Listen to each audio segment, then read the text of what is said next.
오늘의 헤드라인입니다. 국회 과학기술정보방송통신기술위원회에서는 한국연구재단과 기초과학연구원 IBS 등 연구기관에 대한 국정감사가 진행됩니다. 이번 과방위 국감에서는 조국 법무부 장관 딸 논문을 둘러싼 연구윤리 문제와 채용 비리, 연구 부정 등에 대한 지적이 쏟아질 것으로 보입니다. 최기영 과학기술정보통신부 장관은 기업 간담회에서 민간 기업들이 R&D 역량을 강화하고 핵심 기술 자립을 위해 노력해달라고 말했습니다. 특히 최 장관은 실질적인 성과를 거두기 위해서는 기업 산업계가 함께 손발을 맞춰야 한다며 기업 연구개발 현장과의 소통이 중요하다고 강조했습니다. 올해 노벨 물리학상은 제임스 피블스와 미셸 마요르, 디디에 켈로 등 3명, 노벨 화학상은 존 구디너프와 스탠리 휘팅엄, 요시노 아키라 등 3명이 수상했습니다. 물리학 수상자들은 우주 진화의 비밀을 밝히는 데 이바지한 공로를, 화학상 수상자들은 리튬이온 배터리의 발전으로 인류의 일상생활을 혁신한 공로를 인정받았습니다.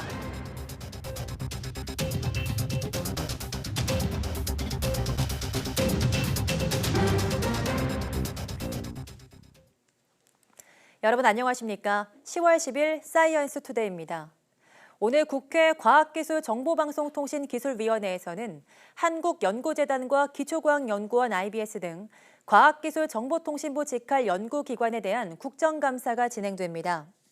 이번 과방위 국감에서는 조국 법무부 장관 딸 논문을 둘러싼 연구윤리 문제에 대한 감사위원들의 지적이 쏟아질 것으로 보입니다.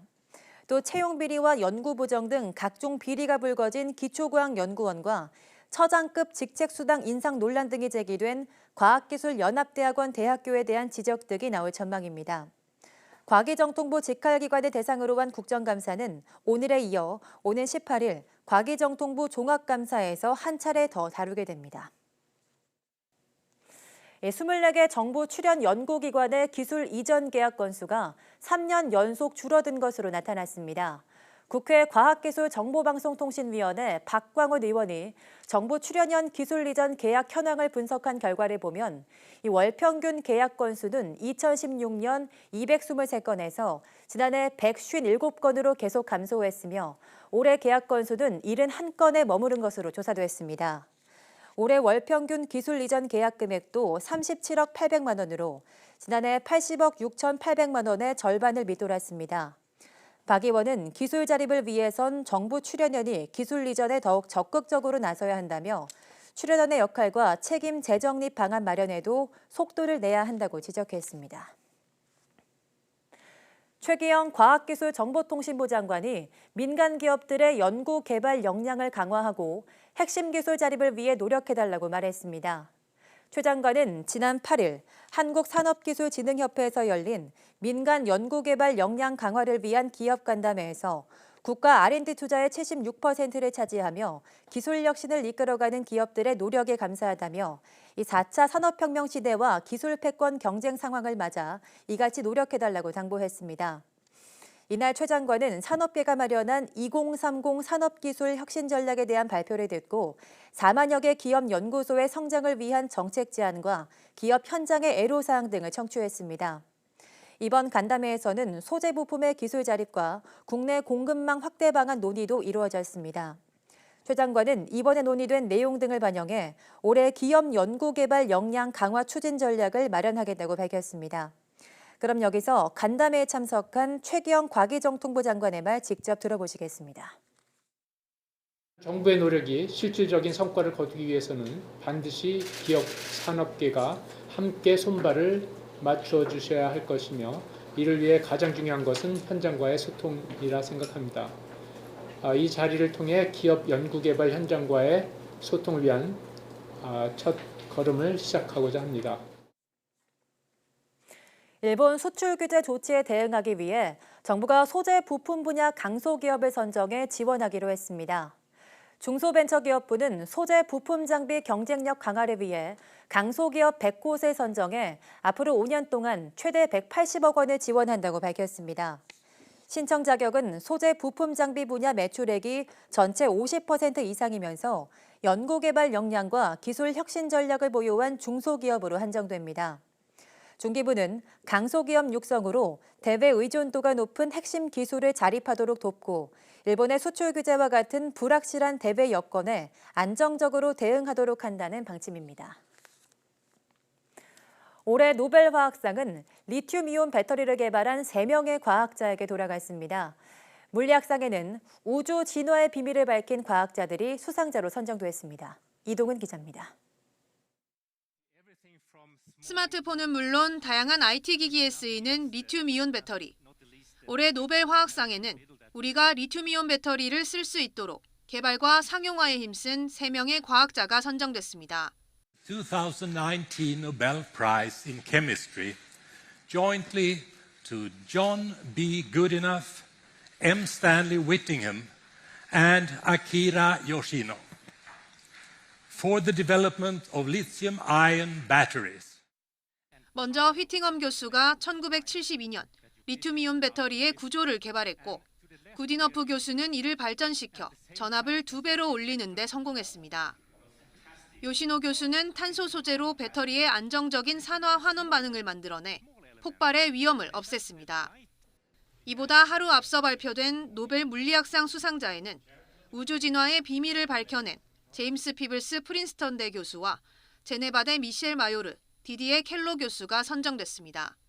피블스 교수는 빅뱅 이론에 나오는 우주의 원리를 이론적으로 밝힐 수 있는 근거를 마련했습니다.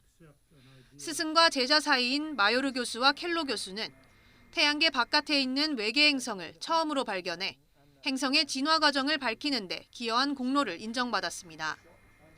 노벨 화학상과 물리학상 시상식은 오는 12월 10일 스웨덴 스톡홀름에서 열립니다.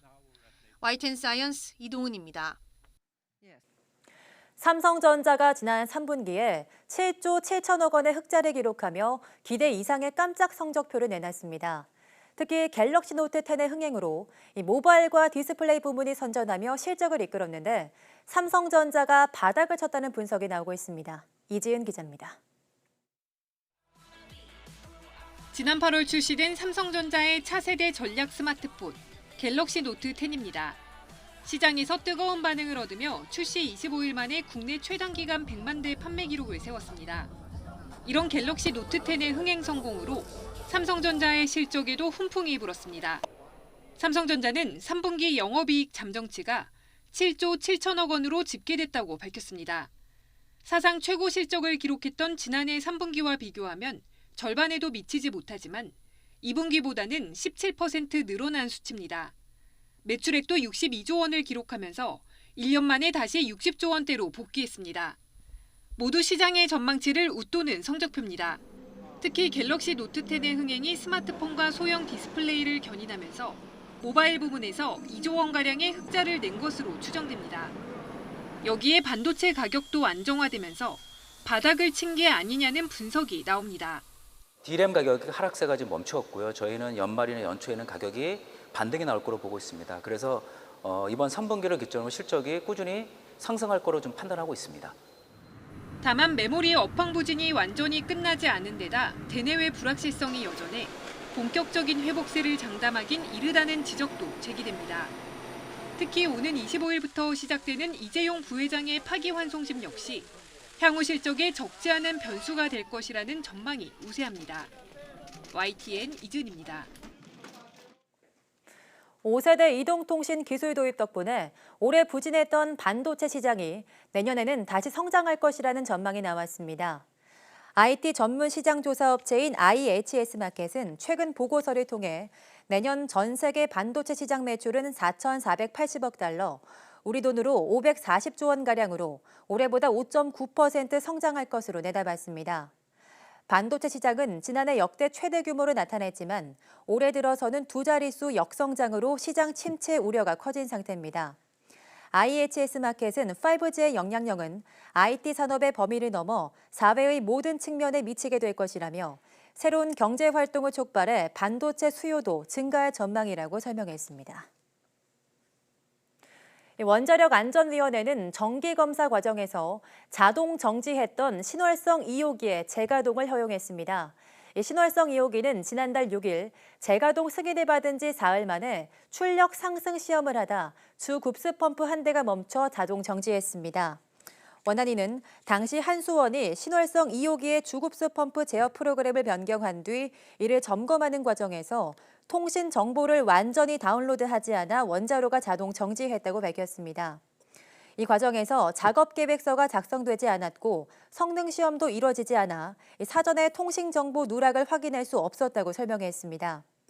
주 급수펌프 제어 프로그램은 정기 검사 과정에서는 확인할 수 없으며 출력 상승 시험 단계에서 점검할 수 있습니다. 원안위는 현재 이에 대한 보안과 성능 시험을 모두 마쳤으며 신월성 2호기의 재가동 후에도 교육과 인증 등 후속 조치를 계속해서 점검할 계획입니다.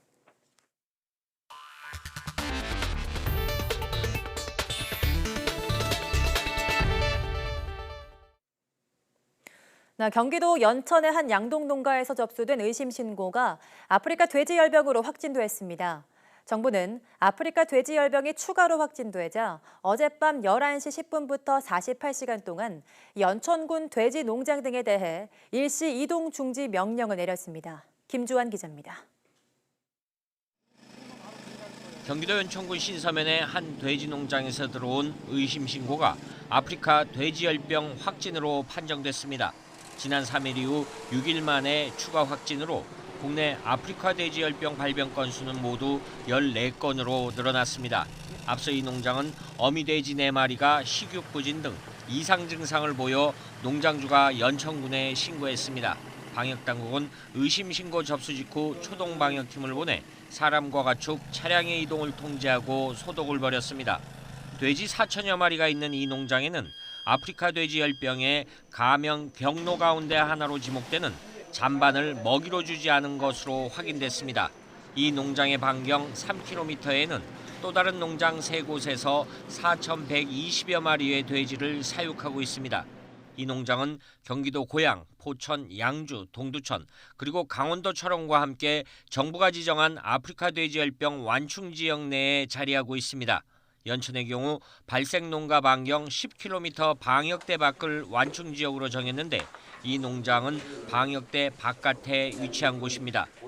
정부가 아프리카 돼지열병 추가 확산을 막기 위해 완충 지역을 정한 지 하루도 채 지나지 않아 추가 확진 사례가 나오면서 이미 발생한 농장으로부터의 수평 전파 우려가 커질 전망입니다. 정부는 어젯밤 11시 10분부터 내일 밤 11시 10분까지 48시간 동안 돼지에 대해 일시 이동 중지 명령을 내렸습니다. 그러나 연천군 내에서 진행 중인 수매와 살처분을 조속히 마치기 위해 도축장 출하 등을 위한 가축 운반 차량의 이동은 이번 일시 이동 중지 명령 대상에서 제외했습니다. YTN 김주환입니다. 정부는 초미세먼지 농도가 심각할 경우 민간 차량에도 강제 이부제를 적용하고 회사와 학교를 쉬는 방안을 검토 중입니다. 국회 환경노동위원회 소속 민주당 전현희 의원은 환경부가 제출한 미세먼지 위기관리 표준 매뉴얼 설명 자료에 이런 계획안이 있다고 밝혔습니다. 매뉴얼은 지난 3월 미세먼지가 사회 재난으로 분류된 이후 반년간의 논의를 거쳐 마련된 것으로 초미세먼지 농도와 지속일수가 가장 높은 단계인 심각일 경우 정부는 재난사태 선포와 임시 공휴일 지정 등을 검토하게 됩니다. 이럴 경우 민간 차량 강제 이부제와 휴업 휴교 처분은 물론 야외 행사 전면 금지나 제한 명령, 마스크 무상 배포 조치 등이 고려되고 있습니다. 환경부는 다른 부처와 협의를 통해 매뉴얼을 확정해 이르면 다음 달 초미세먼지 재난 대응 전국 모의 훈련을 진행할 계획입니다. 미국과 유럽의 주요 도시에서 적극적이고 즉각적인 기후변화 대응 정책을 촉구하는 시위가 벌어졌습니다. 다양한 퍼포먼스도 겸해서 기후변화로 인한 비상사태를 일깨웠습니다. 이종수 기자가 전합니다. 뉴욕 맨하튼 월가에 있는 황수상 위에서 기후변화 방지 운동단체인 멸종저항 소속 환경운동가가 시위를 벌이고 있습니다. 인근에서도 환경운동가들이 피 묻은 셔츠를 입고 거리에 누워 기후변화로 인한 인류 멸종 위기를 경고합니다.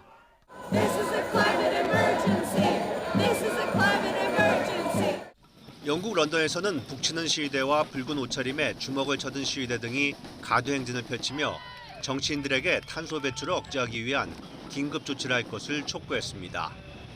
Well, it's now 5 months since Parliament declared a climate emergency, And yet we've seen no emergency legislation brought forward to take effective action to stem the climate crisis.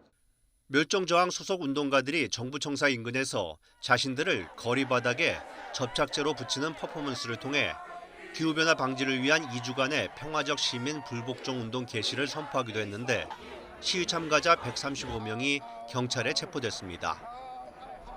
독일 베를린에서는 도심광장 두 곳을 멸종저항이 이끄는 시위대가 점거해 어울려 춤추거나 자전거를 타거나 물방울을 만들며 지지자들을 모았습니다. 밤샘 농성과 노숙으로 이어진 시위를 통해 멸종저항 독일 지부는 독일 정부가 2025년까지 탄소 배출을 제로로 하기 위한 대담한 정책을 밀고 나갈 것을 촉구했습니다.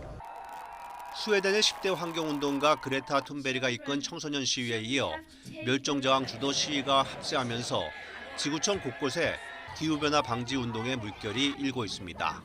YTN 이종수입니다. 국제기후변화 방지 운동단체인 멸종저항은 런던 시내 주요 도로와 다리, 건물 등을 점거하고 기후와 생태계 위기에 신속 대응을 촉구하는 2주간의 시위에 들어가 있습니다. 이 멸종저항 소속 활동가들은 런던의 웨스트민스터 다리와 트래펄가 광장, 정부 주요 관공서 주변 도로에 눕는 등의 방식으로 도로 차단 시위를 벌였습니다. 런던 경찰청은 이번 시위와 관련해 시위 첫날 오후 현재 135명을 체포했다고 밝혔습니다. 멸종저항은 지난 4월 기후변화에 대한 진실 공개와 시민의회 구성 등을 요구하면서 런던에서 11일간 대규모 시위를 진행했습니다. 불의의 사고로 전신이 마비된 프랑스 청년이 다시 걷는 데 성공했습니다.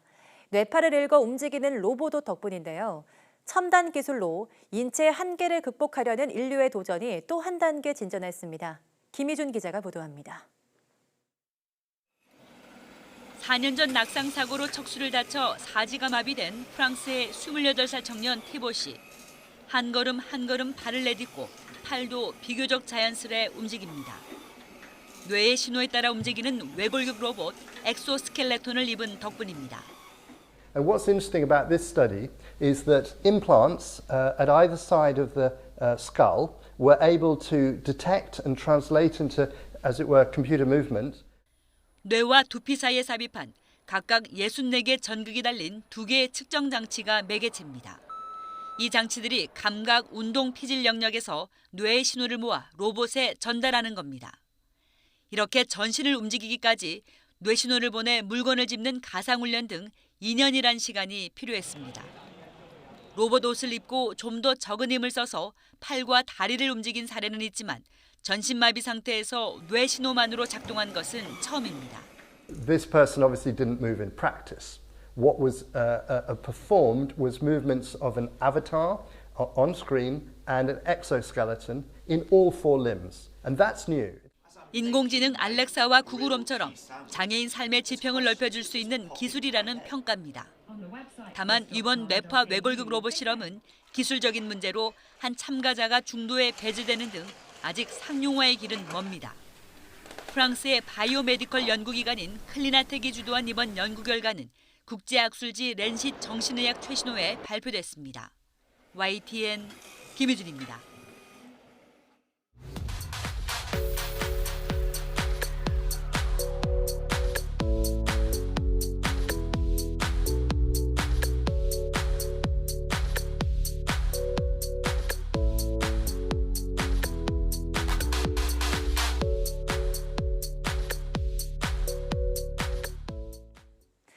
물속에서 사진을 찍어본 경험 있으신가요? 아마 요즘에 수중 카메라가 나와서 찍어보신 분들도 계실 겁니다. 하지만 수중 생태계나 바닷속 신비로운 곳까지는 직접 닿지 못했을 텐데요. 그래서 우리는 수중 사진 작가가 찍은 사진들을 보며 감탄을 하곤 합니다. 오늘 오후 사이언스 투데이 주민피플 시간에는 한국 최초 여성 수중 사진 작가 와혜진 씨와 이야기해보도록 하겠습니다. 모두 많은 시청 바랍니다. 함께해 주신 여러분 고맙습니다.